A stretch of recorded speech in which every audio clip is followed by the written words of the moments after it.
What's up, gamers? Welcome to Gamer Rant. Today, I'll be showing you what I'm currently playing and my scheduled games that I will play after I finish the games that I'm currently playing. So, let's just jump right into the meat of the video. Why isn't it in the fucking game without a pre-order? You blind? Stupid fucking fanboyism. Microtransactions and DRM. Downloadable content. Okay, so for the 3DS, which I rarely play the 3DS, just so we're all on the same page. So this game's probably going to take a while. Probably at least a year, maybe less. Hopefully. Depends on my motivation to play. Okay, for the 3DS, we got Fantasy Life. It's a game developed by Level 5. They're best known for Professor Layton video games. And of course, Dark Cloud 2. Or Dark Chronicles, depending on your region. I guess there was a thing, they thought it was better marketing to call it Dark Cloud 2 in the US. I don't know. Fantasy Life. It's kind of like this combination of, well, actually, you just kind of pick a job. You can level up that job. You can change jobs. It's Fantasy Life, all right? There's also farming. There is a story to it. It's just not mindless farming. But ironically, it's a game that I started to play back in the day when it first came out, but I didn't stick with it because with most gamers, something new came out and it caught my attention. Okay, so I'm going to replay through The Legend of Dragoon, which ironically is the first RPG that I ever played. There was a time that I thought RPGs were utterly fucking stupid. So this is the Black Label, which the Black Label pretty much has colored discs. What is known as the Greatest Hits, or the Green Label, has black and white discs. It is a 4-disc game. This is complete. That should not be there. And there we go. Now, I actually do own the Greatest Hits as well. And I also bought a couple of random discs. I think it was like disc 1 and disc 3 on eBay. They probably were more expensive than I should have paid for them. But the idea was to find a bunch of incomplete games and make them complete. Not for reselling purposes or anything, just like, me just collecting. So for the PlayStation 2, I'm currently playing Dark Cloud 2. Now, I do own Dark Cloud, but I'll be honest, all right? I like Dark Cloud. I think it's a good game. They definitely beefed it up in this one. This is definitely, in terms of entertainment, what you can do. This takes the cake over Dark Cloud. Again, Dark Cloud is still a good game because without the first game, we wouldn't have the second game. And yes, the disc is in here this time because I was playing a different PlayStation 2. Well, no, my niece came over, so she was playing my PlayStation 2. And she was playing Yu-Gi-Oh! Duelist of the Roses. So this is an RPG, but ironically, instead of your character leveling up, your weapons level up. I liked it. It's good. It's entertaining. The complete edition to Grand Theft Auto 4. Ironically, I have 2 games on the PS3 that I am playing through. The other one is taking more time up, so yeah. But I did start Grand Theft Auto. As I stated in my pickups video, I have not actually beaten Grand Theft Auto 4. I have played both Grand Theft Auto 4 and The Lost and the Damned. Have not completed that one and haven't even tried The Ballad of Gay Tony. So I have, well, quite the amount of hours of stuff to do in this game.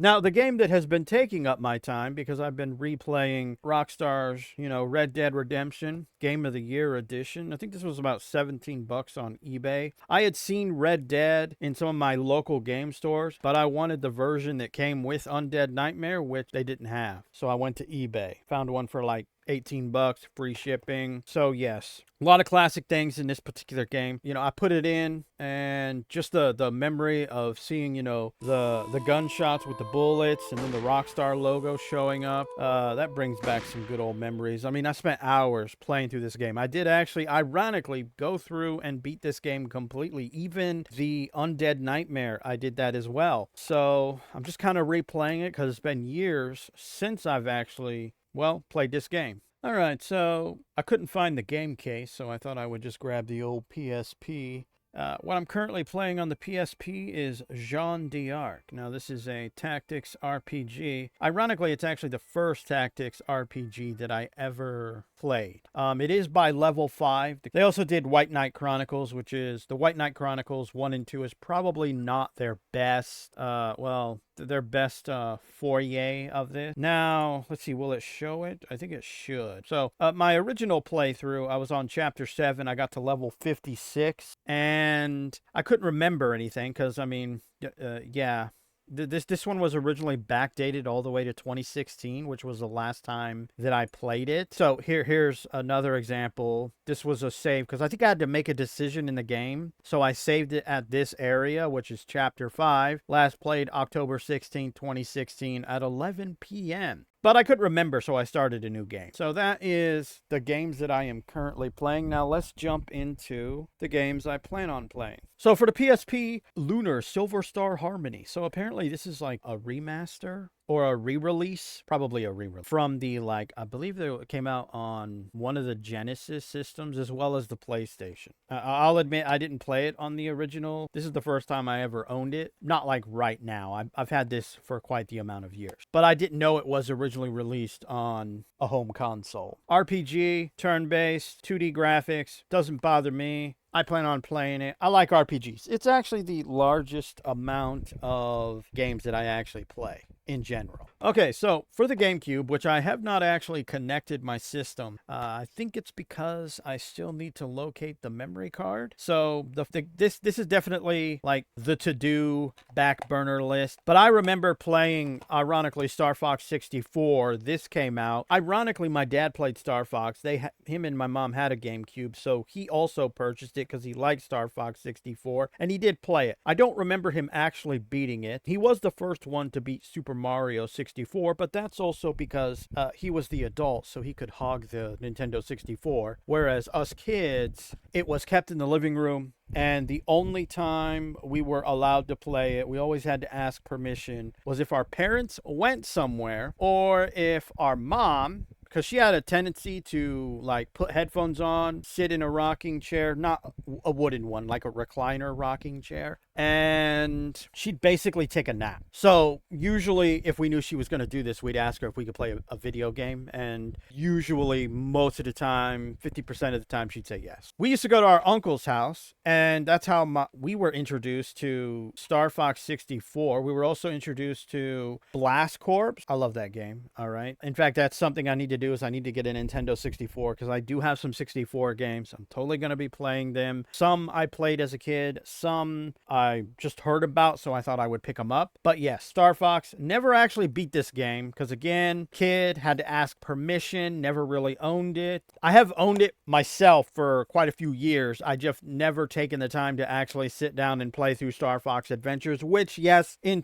relation to, you know, Star Fox 64 seems to be the less popular one, because this was more of walking around as opposed to Star Fox 64 where you were more in your starship flying around, those kind of missions. They just tried something. Nintendo always tries stuff with the IPs to see whether or not they're successful or not. I will say it's kind of a shame that they never continued the Star Fox series. It would have been nice if they would have. I would say also like a combination of both, you know, continuing the original series where the missions were based on you and your ship, and of course this spin-off, because that's what I would call this spin-off series where, you know, like a Star Fox Adventures 2. I'd be totally fine with that. So that's on the back burner. Now, the PlayStation game that I plan on playing is the first Dragon Quest game that I ever played was Dragon Quest VIII for the PlayStation 2. So just, you know, not too long ago, roughly, I think I've owned this for about, actually, 5-6 years, but I've never actually put it in.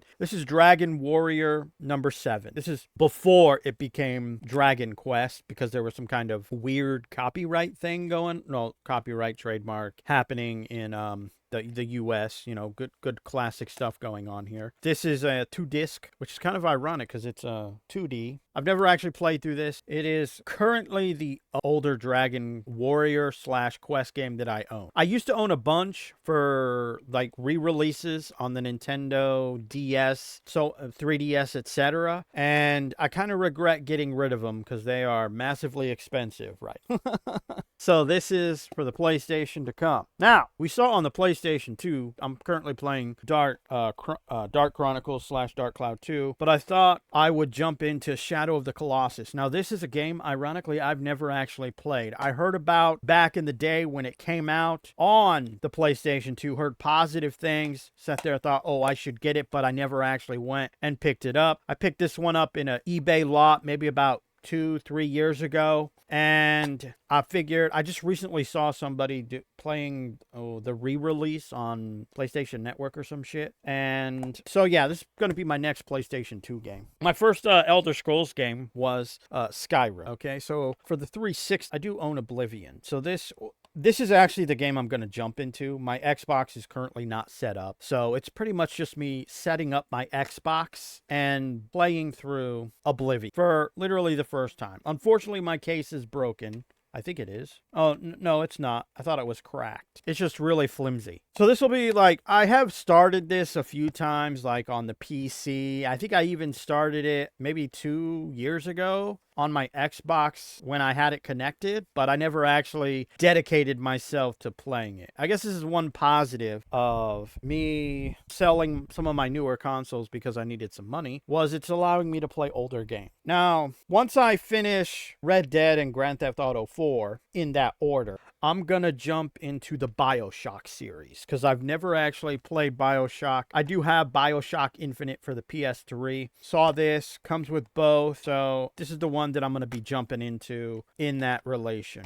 Okay, now, do I have other games? Yes. I mean, I could show you a list of, N64 games that I would like to jump into, Nintendo games, Super Nintendo games, which I don't have a Super Nintendo or a Nintendo. I have one of those Hyperlink consoles. It can play Genesis, Super Nintendo, and Nintendo games. So that's currently how I'm playing it, and I'm actually fine with that just because, it lessens the amount of consoles that I need or are required to be connected. If I had a bigger space separated, like a gaming room or something like that, I probably totally would spend the money to get a Super Nintendo or an NES. And it's not to say that I won't get them, it's just I probably wouldn't connect them just because of the hyperlink being able to play more than one retro console.